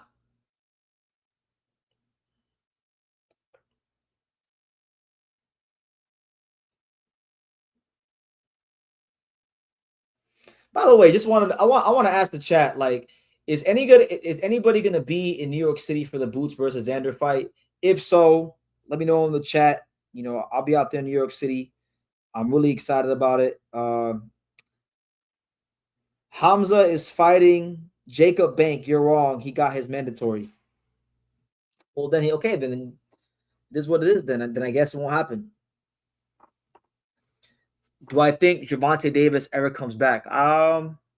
Yeah, I think he'll come back. I mean, as long as the law doesn't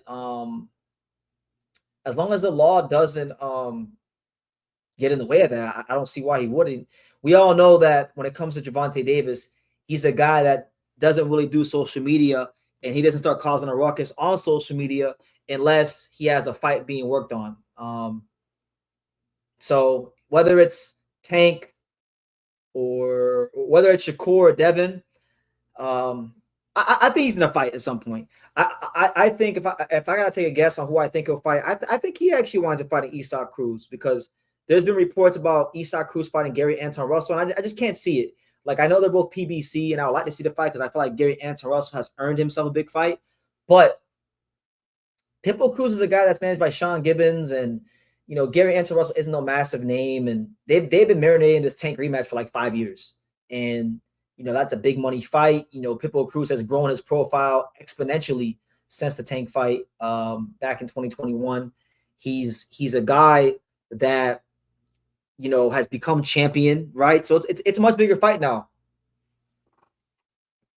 Me personally, if I got my wish, let me see, who would I want to see Tank fight? That's actually a great question, because I never really pondered this.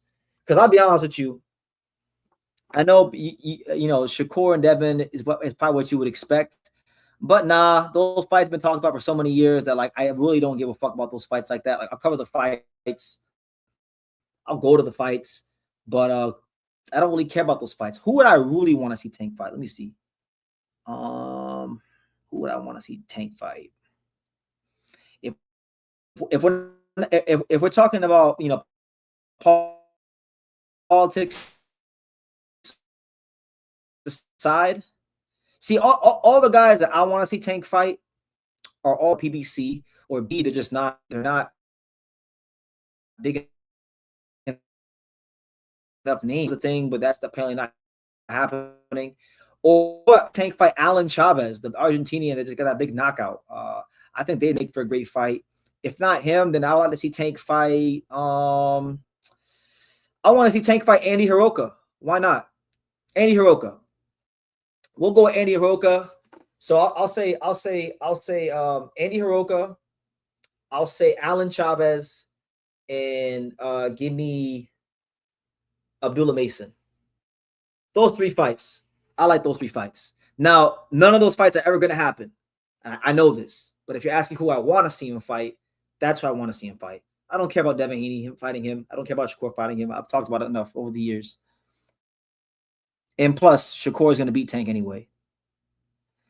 Can I give you guys some bad news? Do you know who's a guy that I think Gervonta Davis might fight? If this guy wins his next fight, I could see Gervonta Davis doing this fight. Hold on. What's this? Over here getting, hold on, guys. Got me an interesting text message here.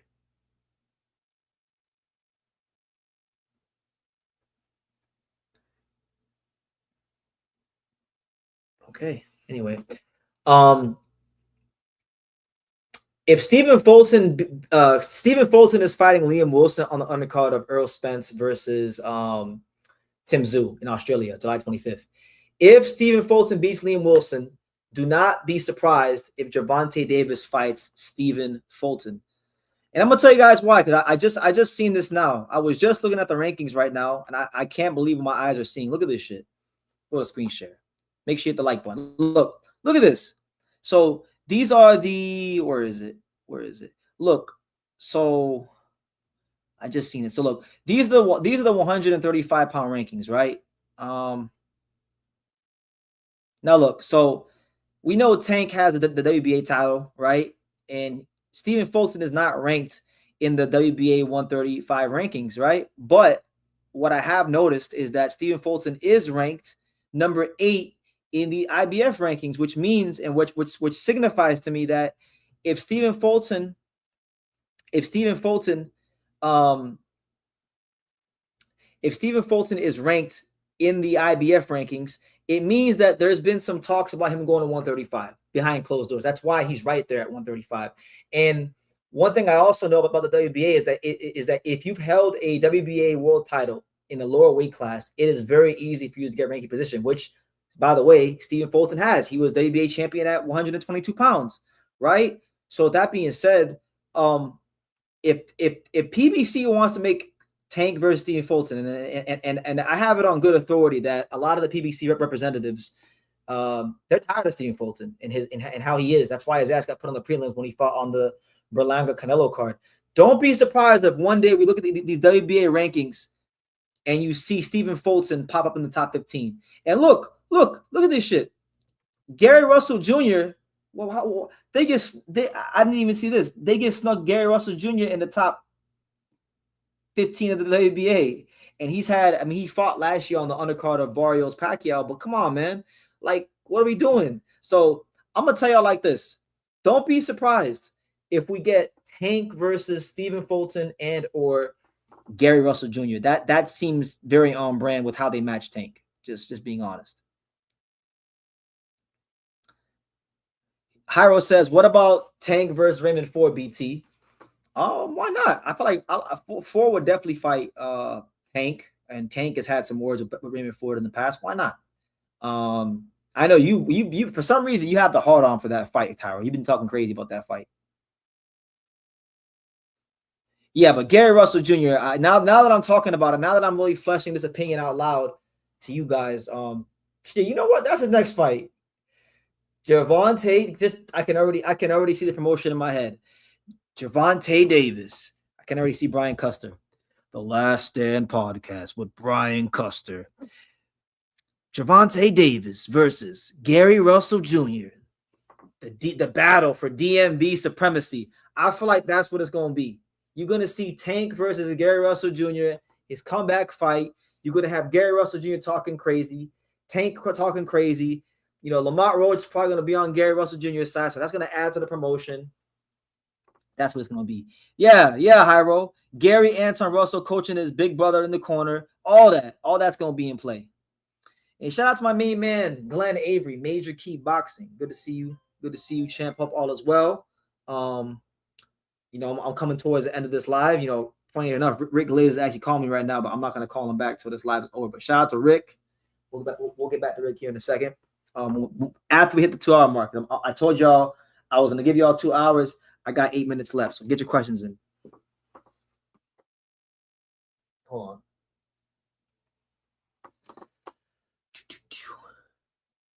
Yeah, I don't think Stephen Fulton goes to 35, but listen, man, money talks and bullshit walks. If the money was right, if the money makes sense, I think he's at that point in his career where he don't care. Like, and he showed he didn't care when he fought Oshaki Foster. He showed how little he cared in that fight. If he couldn't get up to fight Oshaki Foster to become Philadelphia's first 3-division champion and potentially punch your ticket to the Hall of Fame, maybe, quite possibly, if you would have won that fight, then how could you possibly get up for anything else, you know?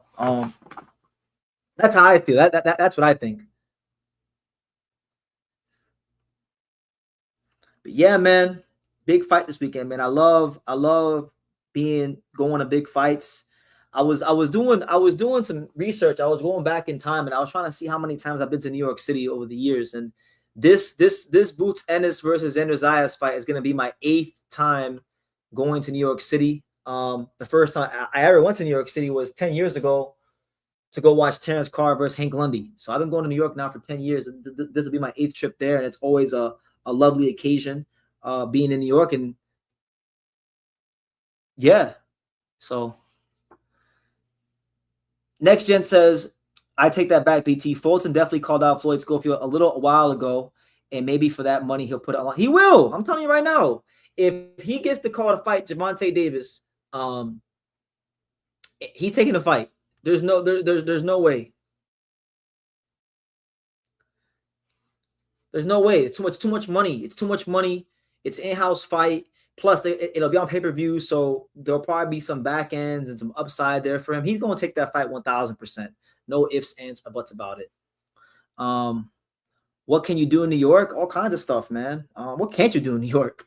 You can you can have a whole lot of fun in New York, and I've had some fun in New York over the years. But New York's a great city. I mean, I can't be there for too long. I get tired of it after about 4 days. But for them 4 days, 4 or 5 days, oh, it's a great time. I love it. Great food, a lot of great food, all kinds of different cultures are in New York, so you can get all kinds of Latin food, Mediterranean food, Italian food, pizza. I love pizza, so it's a great place for food. BT, isn't it dangerous for Mason to be changing opponents versus Bell? Bell is a good fighter. Yeah, it's a tough fight. Bell's experienced. Bell's a guy that he's been in a lot of camps with like Devin Haney and George Kambosos Jr. and all kinds of top guys, elite fighters.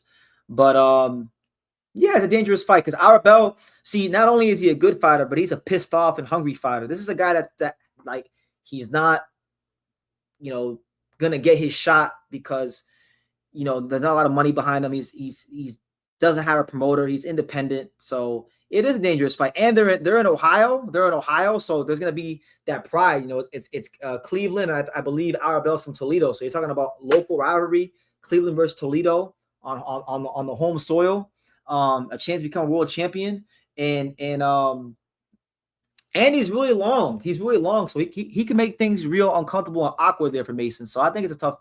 I think this is actually a tougher fight for Mason than Cordina. Cordina's a good fighter. I think Cordina is more explosive, but Cordina is not really a 35-pounder. Cordina's best weight was always 130. I remember watching Cordina fight when he was at 135 as a prospect, and he was trash. I remember if you go back in this channel archive and go look at my Joe Cordina prospect review video from 2017 or 2017 or 2018, whenever I made it, I vividly remember saying that he's trash at 135. And he's better. He's better now at 135, but 130 was always weight class. So I look at this to be a better opponent. Breaking Bad Boxing, my main man, 50 grand. Good to see you, Chen. He says, good evening, BT. Like button clicked, and I appreciate that very, very much. Thank you for joining. I mean, I'm heading towards the latter stages of the live, but you get your questions in. Salute, Mr. Miyagi says, salute. Have you thought where you're going to be staying if you come to the UK versus Itama versus Hergovich fight? It could be expensive around London. I've already mapped it all out, champ.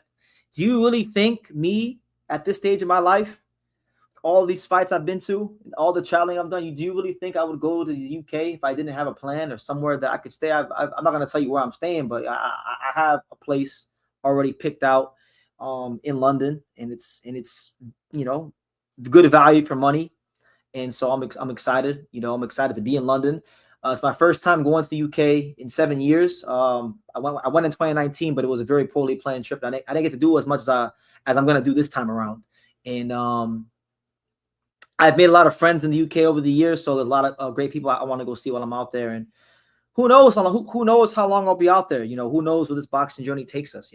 That's the really fun thing about where I'm at in the sport, is that I don't really know. I don't really know where everything takes me. He said, keep your phone close. What do you mean by that? You're saying I should be concerned? Listen, man, listen, I'll never be more. I went to the UK in 2019 with basically say nothing in my pocket, and I was just fine. So I'll figure it out. I always do. I've been in a lot of situations. Did Cordina pull out or something? So I haven't checked to see what the exact reasoning is, but I've been hearing people say that he was having visa issues. So no matter what the reasoning is, he ain't the opponent no more. It's Arabelle. I ain't covering Abdullah Mason versus Joe Cordina anymore. I'm covering Abdullah Mason versus Arabelle. So we're gonna see how it goes, and it should be a really fun fight. I think the fact that it's gonna be a local world title fight, Cleveland versus Toledo on the 4th of July. Man, it'll be a great time. London has a real bad phone snatching issue. Kids on electric bikes and that. Okay, well, I ain't worried regardless. So And my phone's always close to me anyway. I need to have it on me for business purposes, you know. Because it's contrary to popular belief, I ain't just the YouTube guy. We got things happening in the fight game. In fact, when this live is done, I got a very important phone call. Two important, very important phone calls I got to make as soon as this live is done. So, yeah, there's that.